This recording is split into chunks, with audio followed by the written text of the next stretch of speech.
All right, let's dive in. Today, we're going to pull back the curtain and look under the hood of the modern web. We'll be exploring a really powerful framework called ASP.NET. So let's get right to it.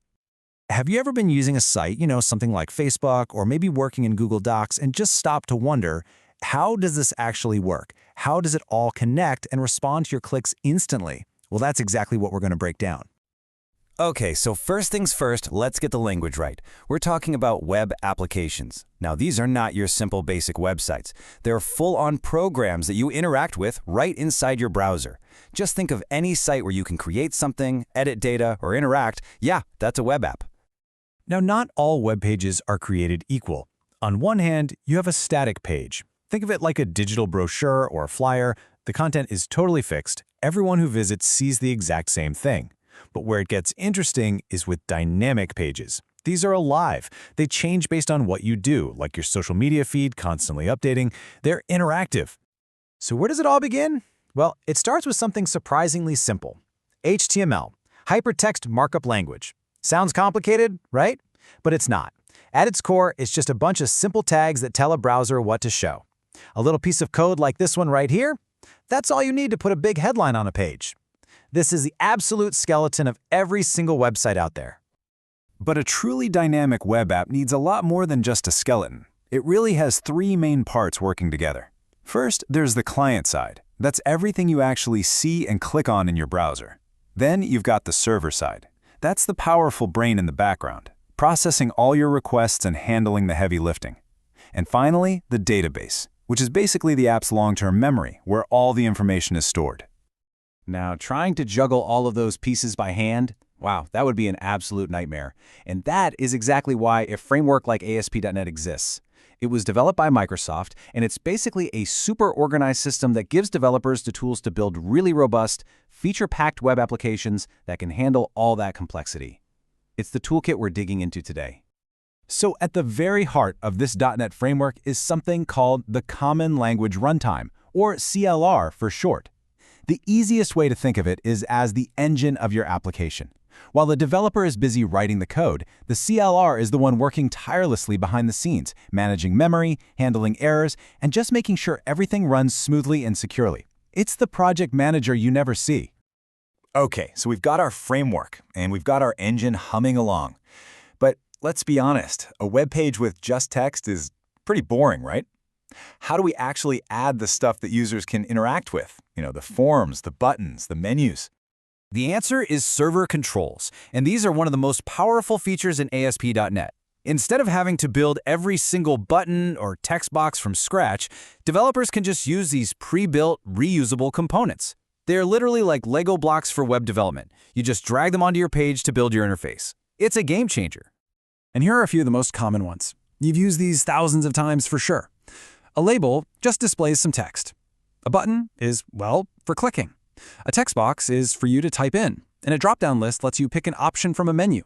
So simple, so familiar, but incredibly powerful when you start putting them all together. So you've dragged a button onto your page. Great. But how does it actually do anything when you click it?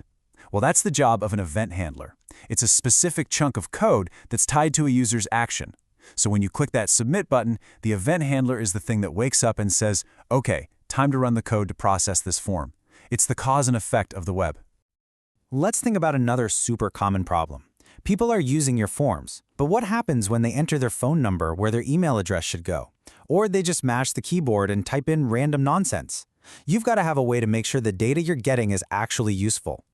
And for that, ASP.NET gives us validation controls. Honestly, the best way to think of these is like a bouncer at a club. They stand right at the gate and they check the user's input to make sure it follows the rules. And the really cool part is, this all happens before the data even gets sent to the server, which saves a ton of time and resources. And just like a real club, you've got different bouncers for different jobs. The required field validator is the tough one at the door who just makes sure you didn't leave a field blank. The range validator checks to see if a number you entered is between, say, 1 and 100. And the regular expression validator is like the expert who can spot a fake ID, or in this case, a fake email address format from a mile away. And you know what the best part is? Setting this up is ridiculously easy. You basically just drag the validator you want onto your page, tell it which text box it needs to watch, and then type in the error message you want to show if the user messes up. That's it. 3 simple steps, and your form is suddenly a whole lot smarter. All right, let's tackle one of the most essential features of the entire modern web. You're online shopping, you add a few things to your cart, you click around to 5 or 6 other pages. And when you finally come back to the cart, your stuff is still there. How in the world does the website remember you and your items? That little piece of magic is called session state. And to really get why this is so critical, you have to know a little secret about the web. By design, it's stateless. It has amnesia. That means every time you click to a new page, the server completely forgets who you are. Session state is the brilliant solution to that problem. You can think of it as the website's short-term memory, just for your visit or your session. And it's used for all the stuff that makes a website feel seamless and personal. It's how a site knows you're still logged in when you move from page to page. It's exactly how your shopping cart works. And it's how a site can remember your preferences, like if you chose dark mode or a specific language. It's all about creating a continuous experience. Okay, one last piece of the puzzle. Think about when you're using Google Maps and you drag the map around. Or when you start typing in a search bar and suggestions just appear instantly. Notice how little bits of the page are updating, but the whole page isn't doing that annoying, clunky flash and reload thing? How is that possible? The secret sauce here is a technology called Ajax. It allows your web browser to have these little, quiet conversations with the server in the background. It just asks for the tiny piece of new information it needs, the server sends it back, and bam, the page updates just that one spot seamlessly. This is the key that makes web applications feel as fast and responsive as desktop software. So there you have it. We've just assembled a pretty solid toolkit for understanding how modern web apps are really built. We started with the basics, static versus dynamic pages. We brought in ASP.NET as our framework, used server controls as our Lego blocks, protected our forms with validation controls as our gatekeepers, and then we made the whole experience feel smart and seamless with Session State and Ajax.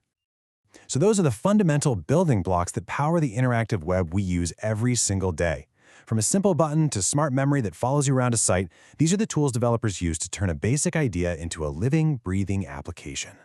And now that you see how all the pieces fit together, the only question left is, what will you build?